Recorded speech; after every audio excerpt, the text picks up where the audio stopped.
মাস পরে এরকম সাংবিধানিক জটিল বিষয়, ঐতিহাসিক জটিল বিষয় নিয়ে কেন অন্তর্বর্তী সরকারের কাছে মনে হলো যে তারা যেটি ছাত্র বা জাতীয় নাগরিক কমিটি আবেদন করেছিল তারা ঘোষণা দিয়েছিল? ধন্যবাদ। প্রথম কথা, এটা সরকারের মনে হয়নি, এটা মনে হয়েছে ছাত্র সমাজের। ছাত্র সমাজ একটা দাবি জানিয়েছিল, দাবি জানিয়ে তারা সেখানে তাদের ঘোষণার সময় প্রধান উপদেষ্টাকে থাকার জন্য আহ্বান জানিয়েছিলেন। তাদের দাবির প্রেক্ষিতে মাননীয় প্রধান উপদেষ্টা তাদেরকে বলেছেন যে না, এটা তোমরা একা একা করতে পারবে না, এটা যদি করতে হয় তাহলে সবাইকে মিলে করতে হবে। সো 5 মাস পরে কেন এটা মনে হলো, এই প্রশ্ন যদি আপনার করতে হয় তাহলে এটা আপনার ছাত্র সমাজকে করতে হবে। তাদের কেন এত দেরিতে মনে হলো? সরকার যেটা করেছে যে এই যখন এই ঘোষণার প্রশ্নটা আসলো, ছাত্র সমাজ কালকে তাদের বক্তব্যে বৈষম্য বিরোধী ছাত্র আন্দোলনের নেতা যারা তারা তাদের বক্তব্যে বলেছে যে অলরেডি এই ঘোষণাটা এক ধরনের ঘোষণা এক্সিস্ট করে। 3রা আগস্ট তারা যখন এক দফা দাবি দিয়েছিল একটা নতুন রাজনৈতিক বন্দোবস্ত চেয়ে এবং তৎকালীন সরকারের পদত্যাগ চেয়ে, সেইটাকেই তারা মনে করে যে ঘোষণার প্রাথমিক ভিত্তি। এখন তারা চায় যে সেটাকে ইলাবোরেট করা হোক। এই কারণে ইলাবোরেট করা হোক। 5 মাস পরে কেন? আমি তো সেই প্রশ্ন আপনাকে বলছি যে সেই প্রশ্ন আপনাকে ছাত্রদেরকে করতে হবে, এটা সরকারের বিষয় না।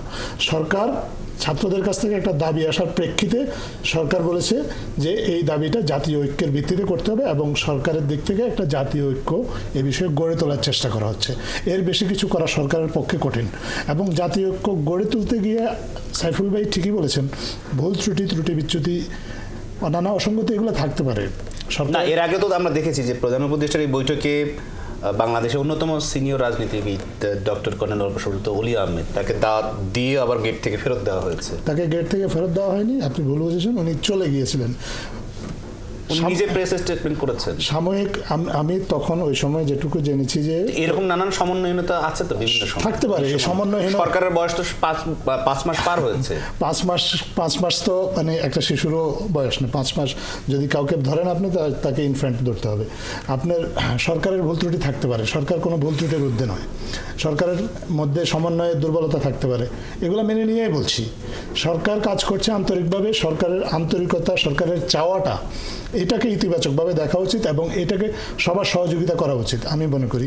সবাই তো এখন পর্যন্ত আমরা কারো তো কোনো বড় রাজনৈতিক দলের কোনো গণতন্ত্র মঞ্চ, বাংলাদেশ জাতীয়তাবাদী দল, বিএনপি বা অন্যান্য রাজনৈতিক দল কে আপনাদেরকে অসহযোগিতা করছে? অন্তর্বর্তী সরকার সবাইকে অন্তর্বর্তী সরকার সবাই সহযোগিতা করছে, এই জন্যই তো ধন্যবাদ সবাইকে। এবং সবাই সহযোগিতা করেছে বলেই কালকে কিন্তু এই জাতীয় ঐক্যের যে মিটিংটা করা সম্ভব হয়েছে। এটা খুব অল্প সময়ের নোটিশে এটা নিয়ে কাজ করা হয়েছে এবং এই অল্প সময়ের মধ্যেও কিন্তু 16টা রাজনৈতিক দলের 27 জন প্রতিনিধি সেখানে উপস্থিত হয়েছিলেন। সেটা তো সবার সহযোগিতার কারণে সম্ভব হয়েছে। কেন প্রধান উপদেষ্টার বৈঠকে তো গণতন্ত্র মঞ্চের অন্ততপক্ষে 6টি রাজনৈতিক 12 জন যাওয়ার কথা, বিএনপির কমপক্ষে 5 জন যাওয়ার কথা। কেউ যদি 12 জন নিয়ে যেতে চায়, পাঠিয়ে এইরকম একটি বিষয়ে তারা তো এর সাথে একমত বলে আমার কাছে।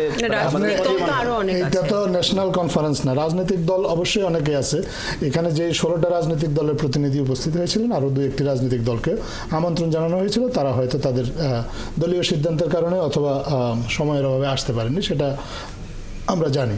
কিন্তু এখন প্রশ্নটা হচ্ছে আপনার উদ্যোগটা শুভ কিনা। আপনার উদ্যোগটা যদি শুভ হয়, আপনার চাওয়াটা যদি আন্তরিক হয়, তাহলে এইসব ছোটোখাটো ভুল ত্রুটিকে এড়িয়েও কিন্তু একটা ইতিবাচক কোনো কিছু পাওয়া সম্ভব। এখন আমরা যদি ভুল ত্রুটি নিয়েই থাকি আর ইতিবাচক দিকটাকে উপেক্ষা করে যাই বা ইতিবাচক দিকটাকে পেছনে ঠেলে দিয়ে আমরা শুধু এই সামান্য কেন দাওয়াত একজন দিল বা কেন দাওয়াতটা আমাকে সে আনুষ্ঠানিকভাবে চিঠি দিয়ে একেবারে প্যাডে দেওয়া হলো না ইত্যাদি নানা বিষয় যদি আমরা থাকি, তাহলে যে মূল চাওয়াটা হচ্ছে জুলাই বিপ্লবের যে চেতনাটা, এটাকে একটা আনুষ্ঠানিকভাবে লিপিবদ্ধ করা। এটা আনুষ্ঠানিকভাবে লিপিবদ্ধ করা সবাই এই কারণেই উপলব্ধি করেছে। কালকে যে কয়টা রাজনৈতিক দল উপস্থিত ছিল সবাই উপলব্ধি করেছে যে এটার প্রয়োজন আছে। আদৌ কি প্রয়োজন আছে জনাব সাইফুল? আপনি তো মানে বাংলাদেশে তো আপনার রাজনীতি তো দীর্ঘদিনের, মুক্তিযুদ্ধ থেকে শুরু করে এই পর্যন্ত, বিশেষ করে আপনি রাজপথে মার খেয়েছেন, রাজপথে ফেলে পিটিয়েছে, আমি নিজে ছিলাম সেখানে, কয়েক দফায় হামলা। তো এই আন্দোলন শুধুমাত্র কি এই জুলাই আগস্টেরই মানে ক্রেডিট, নাকি বাংলাদেশ জাতীয় দল, বিএনপি? আচ্ছা, যে একটু সময় দেন। আমরা প্রথম মনে করি যে ধরেন প্রক্লামেশন আর ডিক্লারেশনের মধ্যে তো পার্থক্য আছে।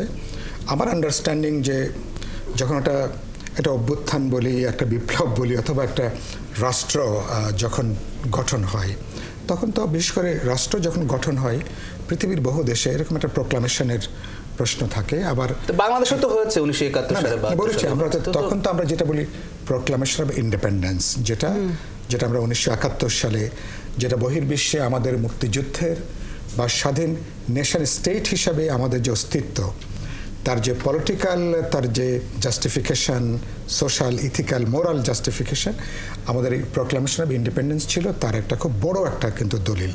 তো এখন যেটা হতে পারে, আমি মনে করি আপনি যেটা বললেন 5 মাস পরে এটা নিয়ে হয়তো প্রশ্ন আছে, আপত্তি আছে, কেন জরুরত বিবেচনা হলো। এগুলো অভ্যুত্থানের পরপর করলে এর যে তাৎপর্য, প্রাসঙ্গিকতা কাজ করত, এর যে সংবেদনশীলতা ছিল, এটা অনেক বেশি এটা তাৎপর্যপূর্ণ হয়ে উঠতে পারত।